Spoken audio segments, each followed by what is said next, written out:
যারা দুনিয়াদার, দুনিয়া নিয়ে পড়ে আছে, সারাদিন দুনিয়ার ফিকির, এদের সাথে মিশিয়েন না। কথা বুঝতে পারছেন না? দুনিয়াদারদের সাথে বেশি মিশেন না। যারা দিনদার ওদের সাথে মেশেন, যে আপনাকে পরকালে কত স্মরণ করাবে এর সাথে মেশেন।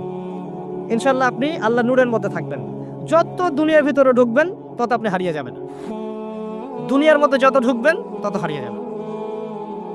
আর আমাদের এখনকার চলাফেরার মধ্যে পরিবার, সমাজ, অর্থনীতি, ব্যবসা, মুআমালাত সবখানে দেখবেন দুনিয়ার আলাপ বেশি।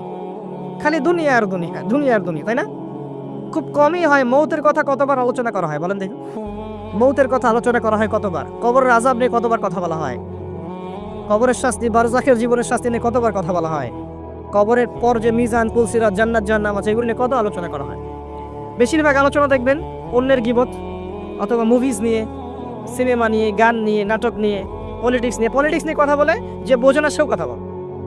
দেখবেন তরকারিওয়ালা, রিক্সাওয়ালা, ভ্যান চালক সবাই পলিটিক্স নিয়ে কথা বলছে। ও পলিটিক্সের বোঝে নাকি?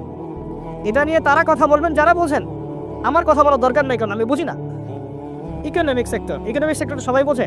যারা ইকোনমিক্সের দক্ষ তারা বুঝবে ইকোনমিক সেক্টর কি, ব্যাংকিং সিস্টেম কি, ওয়ার্ল্ড কারেন্সি কি, ওয়ার্ল্ড অ্যাফেয়ার্স কি হচ্ছে, এগুলো তারা বুঝবেন, তারা কথা বলবেন। দেখা যায় সবাই সব বিষয়ে কথা বলতে চায়, আর সমস্যা বাধে।